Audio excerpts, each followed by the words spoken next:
geldiniz. Yaz ayında solan, sararmaya başlayan orkideleri yeniden canlandırmak için bugün sizlere yapabileceğiniz püf noktalardan bahsedeceğim. Özellikle orkidelerinizin birden fazla yaprak ve çiçek çıkarabilmesi için orkidelerin bu şekilde sağlıklı keyikler, yapraklar çıkarabilmesi için köklerinin muhakkak sağlıklı olması gerekiyor. Aktif, yani bu şekilde yeşil ve canlı olması gerekiyor. Sizlerle şimdi yeniden canlandırabilmek için bir sıvı bitki besini hazırlayacağım. Bunun için pirinç kullanacağım. Pirinç, orkide bakımında sıvı bitki besini olarak kullanabileceğiniz en iyi gübrelerden. Pirinci kolaylıkla robottan geçirebilmek için biraz ocakta kavuracağım. Bu işlem özellikle pirincin hızlı bir şekilde robottan geçmesine yardımcı olur ve bu gübreyi aylarca kullanabilirsiniz. Çok fazla değil, sadece 2 dakika kavurun ve bir tabağın içerisine koyun. Daha sonra soğumasını bekleyin. Soğuduktan sonra bunu robottan çekip toz haline getireceğim.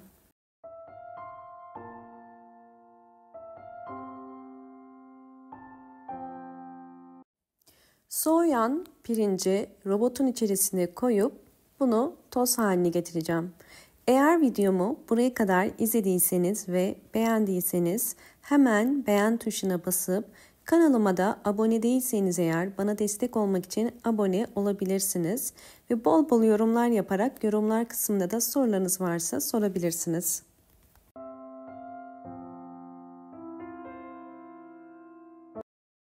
Pirinci toz haline getirdim. Şimdi bunu bir küçük şişenin içerisine koyuyorum.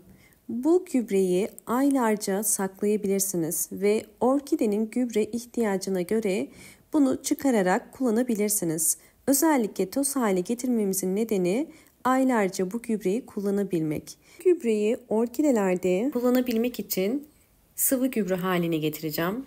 Bunun için 2 yemek kaşığı dolusu pirinç tozu koyuyorum. Sizler evdeki çiçeklerinize göre bunu azaltıp çoğaltabilirsiniz. Üzerine kaynar su koyuyorum. Toplamda 500 mililitre kaynar su koydum. Biraz bu şekilde karıştırıyorum ve bu gübrenin soğumasını bekleyeceğiz.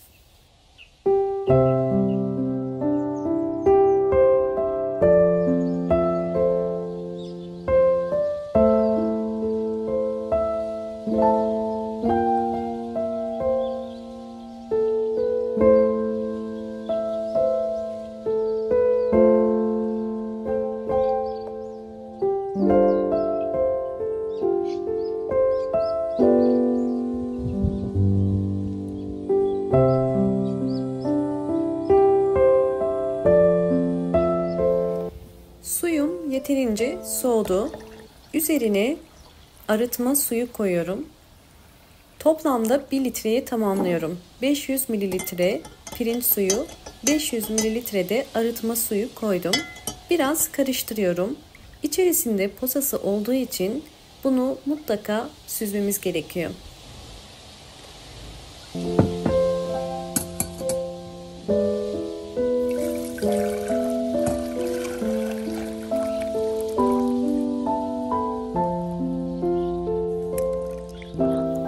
Süzdükten sonra bu şekilde bir posası var ve tekrardan tabağımı yıkayıp aynı tabağın içerisine pirinç suyunu koyuyorum. Kesinlikle posasıyla birlikte vermeyin.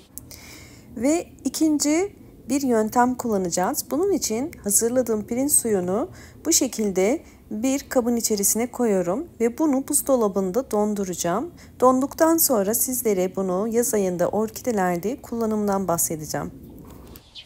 Evet, gördüğünüz üzere elimde tamamen kökleri çürümüş ve çekilmiş bir orkide var. Neredeyse ölmek üzere, yaprakları da tamamen yumuşamış. Özellikle bu tarz sıvı bitki besinlerini bu tarz orkidelerde kullanmanızı tavsiye ederim. Yeniden köklerin canlanmasına yardımcı olacaktır. Toplamda ben 8 yemek kaşığı kadar pirinç suyu koydum ve bu suyu akşama kadar yavaş yavaş çekecektir. İkinci yöntem olarak sağlıklı ve çiçeksiz orkidelere de verebilirsiniz.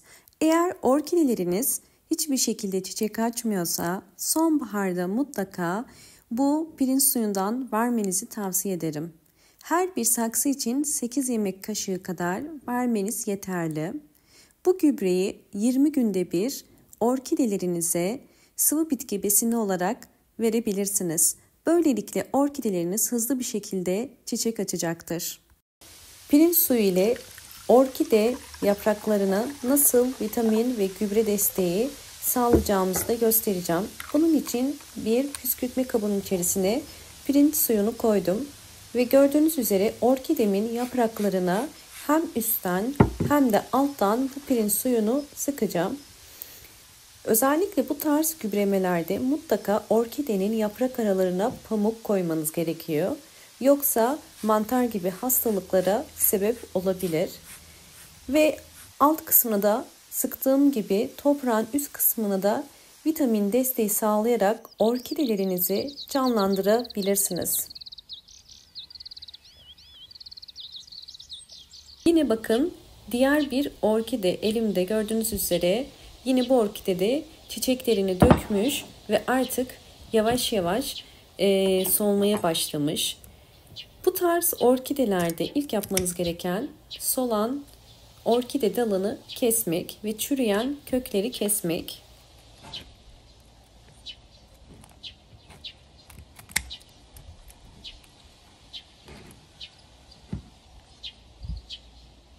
Kökleri sağlıklı olan bir orkide fakat yapraklarında biraz hastalık var. Özellikle bu tarz orkidelerde de kullanabilirsiniz. Yine 8 yemek kaşığı kadar veriyorum. Bu tarz sıvı bitki besinlerini ayda bir kere vermeniz gerekiyor. Ve diğer sıvı bitki besinlerini de dönüşümlü olarak her ay farklı bir gübre olacak şeklinde sıralayabilirsiniz. Bakın altında biriken suyu yavaş yavaş çekecektir. Bu sıvı gübreyi sadece orkide köklerinde değil, bir peçeteyi pirinç suyuna batırıp özellikle solan ve hastalıklı yapraklara da kullanmanızı tavsiye ederim.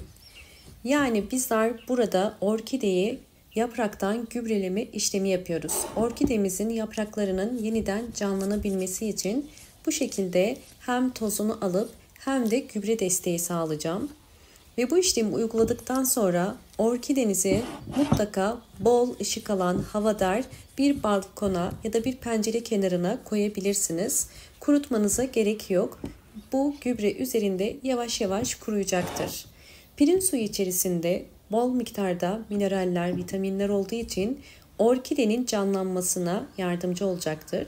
Orkidelerimin aylar içerisindeki gelişimlerini sizlerle tekrardan paylaşacağım.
Orkidelerimin gelişimlerini sizlerle paylaştım. Öncelikle videomu buraya kadar izlediyseniz ve beğendiyseniz hemen beğen tuşuna basıp kanalıma da abone değilseniz eğer bana destek olmak için abone olursanız çok mutlu olurum. Şimdi ikinci metoda geçiyoruz. İkinci metotta buz küplerini nasıl kullanacağımı göstereceğim. Pirinç suyunu bir gece buzdolabında beklettim ve buz küpleri haline geldi. Özellikle fazla kalan sıvı bitki besinleri ilgili sorular soruyorsunuz. Bu tarz fazla kalan sıvı bitki besinlerini bir buz kalıbına koyup buzlukta dondurabilirsiniz ve daha sonra çiçeklerinize vermek istediğiniz zaman bu şekilde çıkarıp her bir orkide saksısının üzerine 2 ya da 3 tane bu buz kalıplarından koyabilirsiniz. Orkidenin hava değişimini daha hızlı hissetmesine yardımcı olur. Burada dikkat etmeniz gereken sadece orkide köklerine direkt buz koymayın. Daha çok toprak üzerine koyabilirsiniz. Böylelikle orkideleriniz için hem pratik bir fikir hem de yeni çiçek dalı çıkarmasını kolaylaştıracaktır. Sizlere özellikle bu tarz sıvı bitki besinleri sonrasında orkidelerin nasıl gelişim gösterdiğini de göstereceğim. Eğer videomu buraya kadar izlediyseniz ve beğendiyseniz hemen beğen tuşuna basıp kanalıma da abone değilseniz eğer bana destek olmak için abone olabilirsiniz. Hemen sizlere sonuçları da göstermek istiyorum.